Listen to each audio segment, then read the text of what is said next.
Hi, and welcome back to David Pattinson's Accused Friends. Today I'd like to talk about a case involving a woman that was convicted of perverting the course of justice for making a false accusation of rape against a Manchester man called Haroon Yousaf. The false accuser's name was Laura Hood, and she was convicted in the Manchester Crown Court this summer of perverting the course of justice. I did not go to the trial, but I did go to her sentencing, which was last week in Manchester, and I wanted to talk a little bit about the case and a little bit about my impressions from the sentencing and why I was interested in the case in the first instance.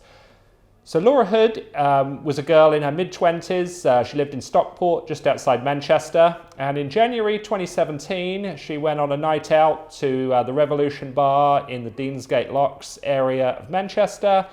She was attending a birthday party.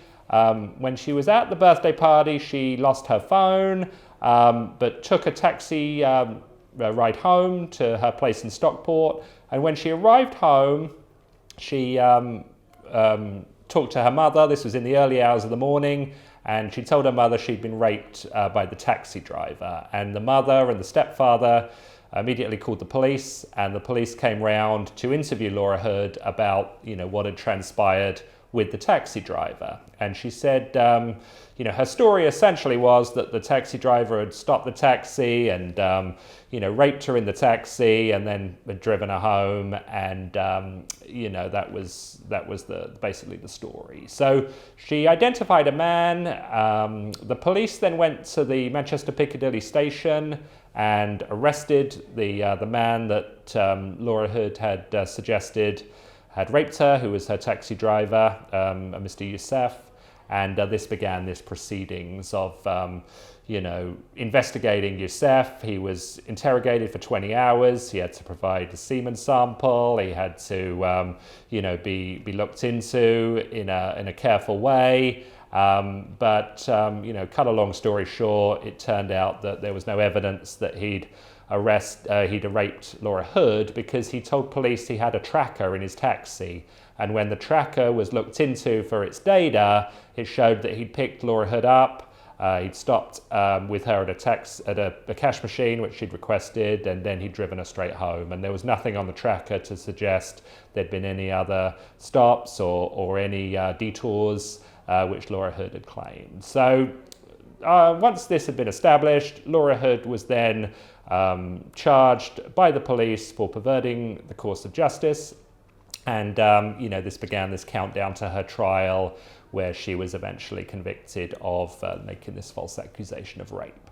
I wanted to talk about why I found this case interesting, and I want to tie it back to Alison Saunders because the time frame for this was January 2017, which of course was when Alison Saunders' tenure as head of Crown Prosecution was in its absolute sort of peak malicious prosecution era.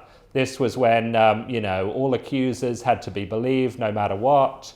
It was also at a similar time, for those that remember the case of Gemma Beale, that made, I think it was 9 false accusations against men, all of which went to court, some of whom were convicted and jailed before, it was realized that Gemma Beale had just made all these cases up, and she was eventually went to jail herself. But, I'm getting off topic here. Going back to Laura Hood, it's rare that someone during the Alison Saunders era would be charged with making a false accusation. Typically, false accusers are just sort of explained away as just being, they made a mistake kind of thing. So I thought it was interesting that Laura was charged in the first instance. Also, she had a female judge. And I thought what was interesting about this, I've witnessed a lot of these cases, when there's a male judge of a male that's committed a crime against a female, the male judge comes down on the male accused or the male convicted extremely harshly. And, some people might think, okay, well, if it's a female judge and it's a female that's committed a crime against a male, that female judge is going to come down just as harshly on the female accused or the female convicted. But in reality, it works in the opposite way. The female judge tends to sort of explain away the female convict's behaviour or say, she couldn't help it. There was a case I noticed in Liverpool a couple of weeks ago where 3 single mothers had been convicted of hate crimes against their neighbours, but they were spared prison because, who would look after their children if they went to jail, as if the fathers, there was no suggestion that the fathers could possibly look after their own children. So what I thought was interesting, bearing in mind it's a female judge and a female that's been accused of or convicted of making a false accusation of rape, I thought, well, this would be interesting to see the sentencing of this case. So I went to Manchester and wanted to talk a little bit about what I witnessed. I suppose the first thing to say was, as I was sitting in the waiting area, Laura Hood came and sat next to me. Nothing to do with me, it was a waiting area where people were gathering. And I thought, well, as there's no statute of limitations on rape cases, she has from now until the rest of her life to make a false accusation against me of rape. So I made a conscious effort to just stare at the CCTV camera. I made a bit of small talk to the person to my left. And, Laura had her bag with her. So I think she was expecting a prison sentence. So hopefully, she didn't notice me there, and there'll be no false accusation against me, from now until eternity. But moving on to the sentencing itself, the judge was quite tough on Laura, which I think was a good thing. So credit to the judge on this. She was sentenced to 3 years in prison for making this false accusation of rape and really distressing this man, Yousaf, the taxi driver, and another taxi driver that was arrested that had a similar number plate to Yousaf's taxi. He was interrogated for sort of 14 hours. So she caused a lot of disruption to these men's lives and a lot of unnecessary waste in police time, making this false allegation of rape. And so the judge said, no, this is not acceptable, and you're sentenced to 3 years in prison. Something the judge did not say, which I don't know if I wouldn't say it didn't surprise me, but again, it's different to when a male's accused. There was absolutely no suggestion of sexism on the part of Laura Hood. I mean, we live in an era now where a man just breathes in a direction of a female, that could be he could be accused of sexism pretty much at any time. But here we have a female falsely accused a man of rape, convicted of making that false accusation, but yet there was no suggestion by the judge that this was a sexist act by Laura Hood. And, I find it quite incredible that wasn't, even a suggestion. Maybe someone could explain to me what a female has to do in 2019 to commit sexism, but it's extremely rare that you ever hear of women committing sexism against men, and I thought this might be an opportunity for it, but obviously it wasn't.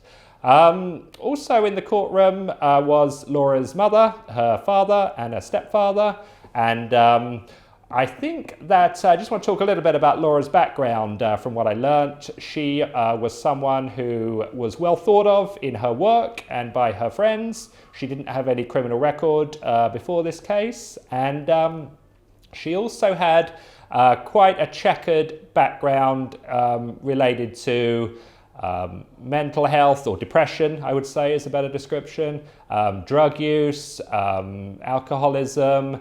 Her parents had divorced when she was 11 or 12, and it was said that this had a distressing impact. It seemed to me that she was an only child, and I think in Laura's defense, there was obviously some mitigating factors to her life which compelled her to maybe want to seek attention or some sort of value in society or from her social circle, that she mattered in some way because she had a feeling that she had low self-esteem, put it that way. But a message to women out there, I think a reason to highlight this case, which is what I'm doing in the video, is to teach women that you're not automatically a hero just because you claim victimhood through any of the number of things that feminism seeks to encourage young women to promote about themselves. Achievement and high self-esteem comes through actual achievement, not by being the victim of circumstance or some sort of unsavory event. So also in Laura's defense, this incident occurred at a time where Alison Saunders and politicians of our country are constantly lauding women for coming forward with accusations against men of any kind, and for her to succumb to that, shall we say, baiting or encouragement, is in her defence. So I don't have a lot of sympathy for Laura Hood, but I think that if we didn't encourage women to come forward with false accusations or any accusations that lack credibility, I think we would avoid more of these instances. And I think it's totally right that women that do, and men as well, make false accusations are properly punished under the law. It wastes taxpayers' money. It wastes police time, which could be better spent on genuine criminals. And, it's just an absolute nonsense. I think Laura Hood was surprised that she was sentenced to prison. I think the conventional wisdom, or her, feeling probably would have been that, once the hue and cry had died down, that there would be no consequences for her actions. I think another point I want to make on this, which the judge did quite strongly allude to, which was that had Yousaf been charged and had to go to court himself and defend himself, and let's say he would have been acquitted because there was no evidence that he'd committed rape beyond Laura's accusation, Laura's identity would have then been protected for life. She would have had anonymity for life. It's highly doubtful she would have been charged after a man's been cleared of rape of perverting the course of justice, because it hardly ever happens. And the men of Manchester would be, surrounded by a woman that's happy to make false accusations of rape without consequence. And this is why we need, tough penalties against perverting the course of justice, against wasting police time, and against these sexist acts against men. If we're going to take sexism seriously when it's against women, which I'm in favour of, why should we then not take the same level of serious action against women who commit offences against men? So to summarise this case, I think it was right that Laura Hood was jailed. I think it's right that we publicise, when false accusers are convicted and sentenced, because this message does not get out to young women of Great Britain.